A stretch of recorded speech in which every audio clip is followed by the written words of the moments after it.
Welcome back, everyone. We officially have our top 8 that you can see over there for Fright Night number 10. Now, I want to take a look at some of the games, and we're going to follow Shadowforce through their Swiss rounds and see what we can learn from our rank number 1 player after all of the Swiss rounds. Now, before we get into everything, I, of course, have to let everybody know that I am part of the content affiliate program. That means that the Phobies team does, in fact, give me in-game coffee for producing Phobies content, and they're providing the prizes for Fright Night number 10. So just wanted to let you know as we get into everything. But speaking as such, let's get into it.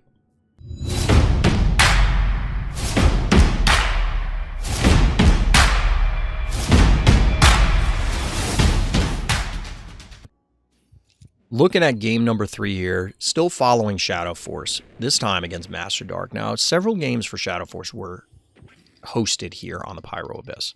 So we'll see how this goes. Did Shadowforce go 5-0? Yes. Shadowforce went 5-0 in the Swiss. Number 1 seed going into top 8. Which, after we go through the games, we'll talk a little bit more about top 8 again. Now, notably, Shadowforce I saw do this a couple of times. The Unicorn Opener. Unicorn Opener on this map.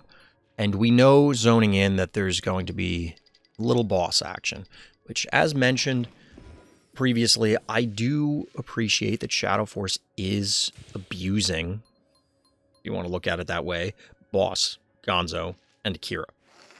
Sometimes all together. Because in my opinion, yeah, those are all reasonable targets for nerfs, or changes to some degree. Not the only Phobies, but because Unicorn's another one. And I think that it's important to showcase what it looks like when it's not on ladder. Ladder, there's way too many factors that can cause things to be weird, basically. Now, speaking of weird, Masterdarksh is banking up to 8 here and opened with Venus very early, which just... I get the traps on this map. It's very Colosseum-esque. We have several maps where you get this center circle. A small map example would be, say, Bifsarum. Scoposeum can sometimes be like that, although the lava causes weird things, obviously. It almost makes everybody stay on the periphery, but it's kind of, you're in or you're out. And in this case, if you fill this center area with traps, which it looks like both players are going to do, it means that you can't necessarily engage your opponent. Now here, we're getting an aggressive play here by Shadowforce, which I like. There is a cat up here, but the cat can't immediately recap this point. That's going to demand Masterdarksh redo something. Pour onto here, we're going to have Global Warming Gaming. I think the difference in Phobie choice is all about the map and what the opponent was playing. That's possible, DT. We're talking about a different Shadowforce game. You'll have to check the rest of the playlist for that. I just don't... I'd like to hear the argument for why Smother Mother. It obviously worked, but I don't understand the Smother Mother. So wonder why you try to understand. I'm probably one of the weird players. So I'm getting to that Masterdarksh. Masterdarksh happens to be in chat as we're watching this. This is why I don't like Freeze. Freeze is okay. So here's the weird thing. If we assume that the fire ice block interaction didn't exist, I think Freeze would be busted. Freeze would be really, really powerful. However, fire does exist. Lava does exist. I don't understand why Masterdarksh went this to begin with. Like, so we go back here. This is the board state when Ice Cream showed up. It's possible that you get Ice Cream on the board, you get it up to the front, which is going to take a couple turns. Boss comes in, you then can advance to freeze the boss. It's like, great, I got the boss. Except all your team is still standing in fire, including the Ice Cream, most likely, in order to make that happen. Boss casually shutting off 7 tiles. Yep. defrost should do damage. I wouldn't necessarily be opposed to it. Maybe it was problematic in testing. Simply block boss from coming without a problem. Then I remember she had Fire Ant. I don't think you stop boss in any capacity. They already have Snowball on the board. It doesn't matter. It legitimately doesn't matter. I don't agree with... I don't agree with Ice Cream at all. Now, the Ice Cream in conjunction with the Honey Bear, like, I see where you're going with it, because the idea is, hey, you freeze the thing. Then if you puke and then you freeze the thing, or you freeze the thing and then you puke, either way, they can't put a fire under it, so therefore it won't defrost. Also, shout out to Cowbell here going ham. Look how big Cowbell's arms are. That boy has got some hands. Like, look at this. This is so stupid. Ice Cream should be used on small maps. Yeah, it's probably better there. I've only played against boss once, but he came in so late I was already winning. Yeah, there are some scenarios even boss can't rescue him. Fire Ant defrosted directly. Yeah, but the thing is, right now, I don't think your team... Let's say you freeze boss. I don't think your team even does a damn thing. I don't even know that you're killing boss. 1, 2, 3, 4, 5, 6. So you have one more phobie. So hypothetically, you could push some more damage, but like, I don't know. Cowbell's throwing hands. You're right. All right, so we saw this. And this is the problem. So I don't remember. Will fire attacks defrost if the Honey Bear sends mud under the frozen phobie? I don't think it will. I'm not sure, but I don't think it will. Oh, Kuro's saying it will? So you will get one defrost?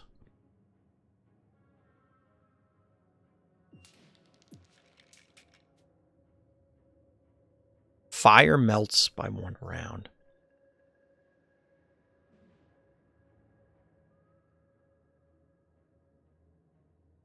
Well, if you come back at the turn where boss... See, like, I don't think you're even at an advantage here. I think you're still in trouble with, like, anything following this up. Not even just a Fire Ant. Yeah, see, like, I thought you needed to add the fire to the tile in order for it to count as a fire attack. But I could be wrong. I mean, this is not a very common interaction. But according to Kuro, it does defrost even with the mud under it, so that's good to know. So, without another... Yeah, but they're always going to put another phobie here. Like, literally any phobie. Or 2. Like, imagine if they put their own Jin Sting and a Murder Wing out here. You can't advance into this. Because no matter where you put Jin Sting, it's going to die. You freeze the boss, and, like...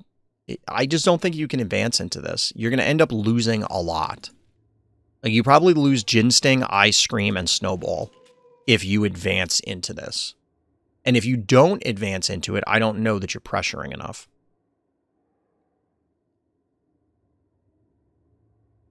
That's what you tried once and never again. Tried what? How would I balance boss? We can talk about it after the game. I talked about it at length last night, but we can go over it again. Like, I don't like this exchange. I mean, yes. Is it made worse by Fire Ant? Of course.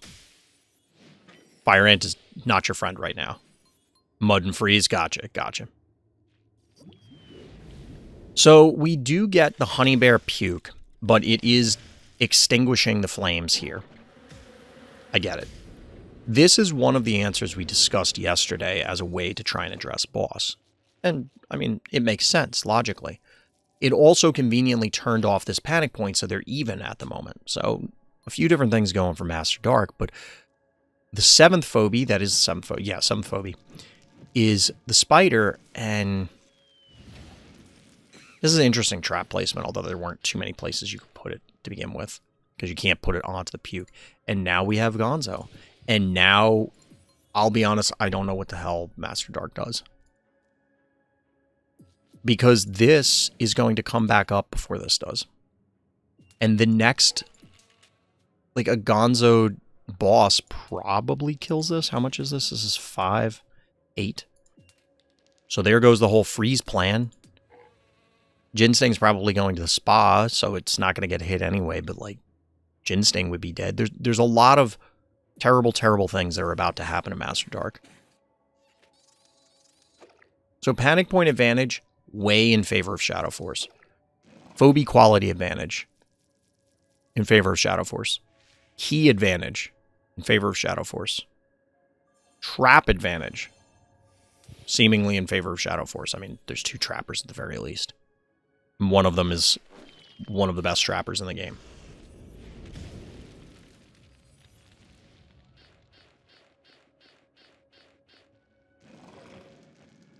I'll be honest, I'm not clear on what Masterdarksh needs to do here. Now, personally, as I said before, I think Ice Cream could be something else. I'm not a huge fan of the Venus. I don't know if there's the opportunity for Poison Ivy, but, like, that would have been preferable, I think. Would that have really turned this around? Say Ice Cream was Poison Ivy and Venus was, like, Murder Wing? I don't know. Probably not. But it just doesn't feel like there's enough damage here on Masterdarksh side. Because here's the thing. Like, even if you get a setup, the only way that you're actually killing anything meaningful here is if you're able to yoink them onto a trap. And, like, the spider's obviously not. I mean, it was coming up here to shoo away the boss, but yeah, we're not thrilled about this position.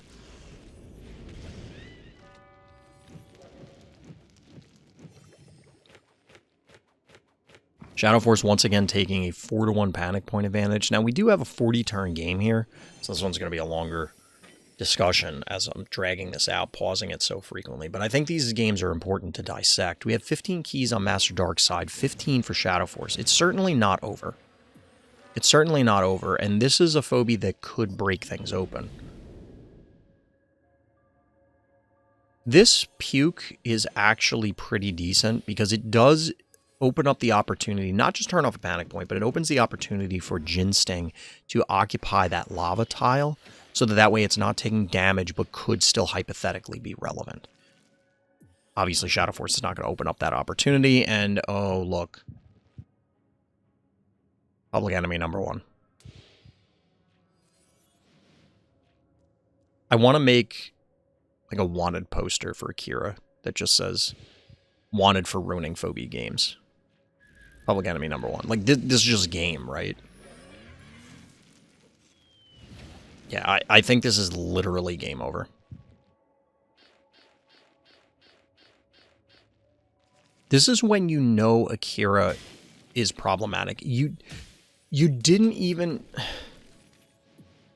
Shadowforce popped yoinks and walked away. Shadowforce popped yoinks and walked away. How ridiculous is that? I know that seems silly to harp on that, but, like, that's the board state that we're in because of these two, and then following it up with this. Now, maybe we'll do another discussion about this after the game. I could make an argument that this is okay. I really could. But I don't think most people are going to be okay with it. That Dios do the same thing to me? I would imagine. This seems pretty good. At this point, I'm just throwing out of annoyance and being totally demotivated. I mean, I don't blame you. This is demoralizing. Free boss fire with the fire ant trap? Yep. What's funny is Shadowforce could have committed to this. Because the boss was... Well, no, the boss had to move from... Oh, no. You think Akira ruins games? Yeah. I'm not a fan of Akira. I don't think there's anyone in this game that says that Akira is good for the game in its current state. I don't think Akira meaningfully improves Phobies in any way.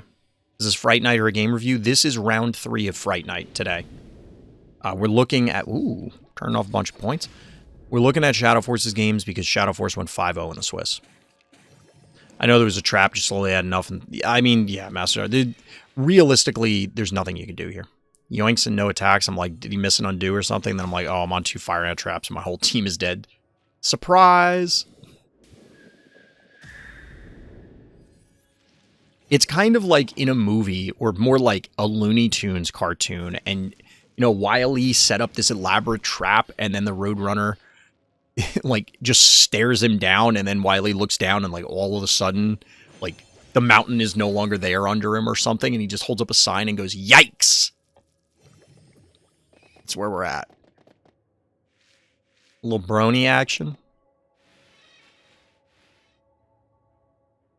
Shadowforce still has 6 keys, by the way. I've never seen this panic point occupied. I've literally never seen a phobia on this panic point. Or the healing spot, rather. There's a first time for everything.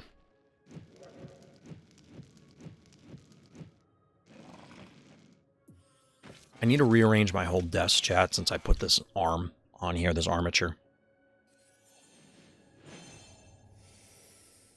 Usually I have a drink over on this side, and, like, now I have to, like, reach around it and stuff. I gotta reorganize everything.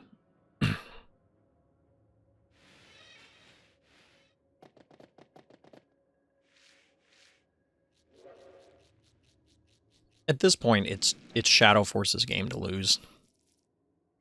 Masterdarksh could make something happen. There are powerful phobies on their side, namely the Brony. You got double yoinks, but you don't have the damage really to back it up because the one movers will never be in position.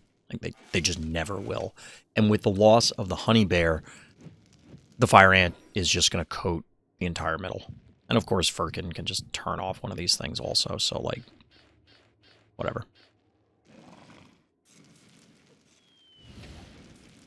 So this game, not to be a broken record, but, like, what exactly was Masterdarksh supposed to do to not get in this position? Because the game is obviously over. I mean, how do you not get into the position where it's checkmate 20 turns before the game actually ends? Which, by the way, this is why I don't like MOBAs. Or at least the usual MOBAs. Because they tend to, like, the game is decided 5 minutes into the game, and then you are forced to play another 90 minutes.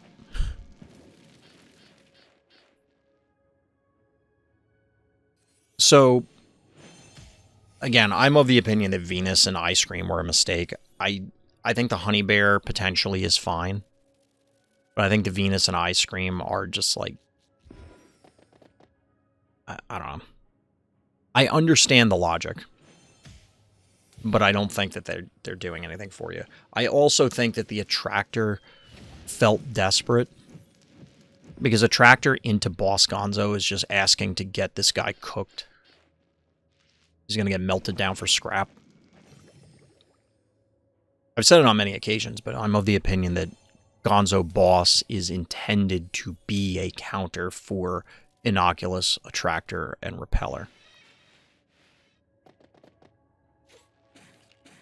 And it's a thing that I honestly, like, if they nerfed things, just bring them all down together. So that way, if you nerf Boss and it's supposed to be a counter for Attractor with Gonzo, then all you have to do is, hey, bring down Attractor's health at the same time, and then you keep the same relationship while simultaneously addressing the other issues.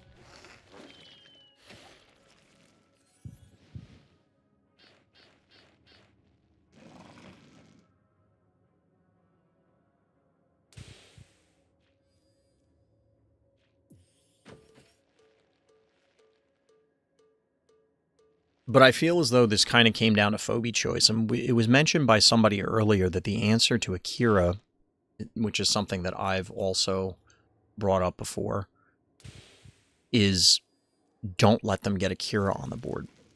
But there's realistically no way to prevent that It's not a reasonable ask in the context of a Phobies game, especially on a large map. They will get the Akira. And then it's just a matter of, do they have enough board position? And like, that is the real argument, is push and put enough pressure on that they're not just going to go, oops, I win as soon as they press the button. It isn't that easy.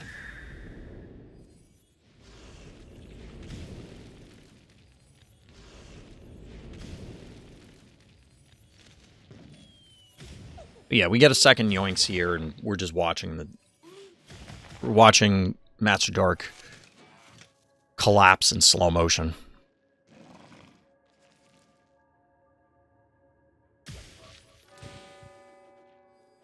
Although this Brony could be hilarious. Would I nerf Snowball? No. I think Snowball is completely reasonable. If you nerf Snowball, you'd have to nerf Jar. And now we're quickly running into the territory of like, all right, let's just nerf everything.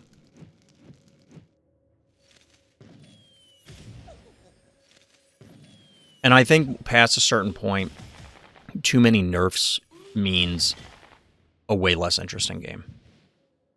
Things should be powerful. It's fun to do powerful things.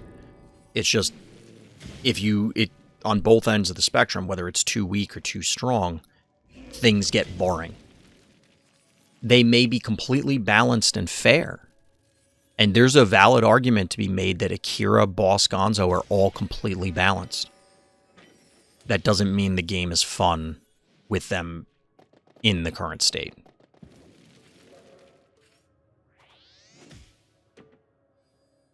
Obviously, seeing the surrender come in here in case anybody was wondering why the Brony didn't, like, activate or something.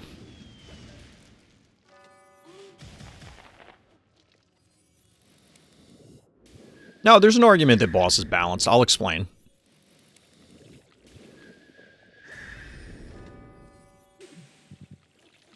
And there you go. Round 3 in the books.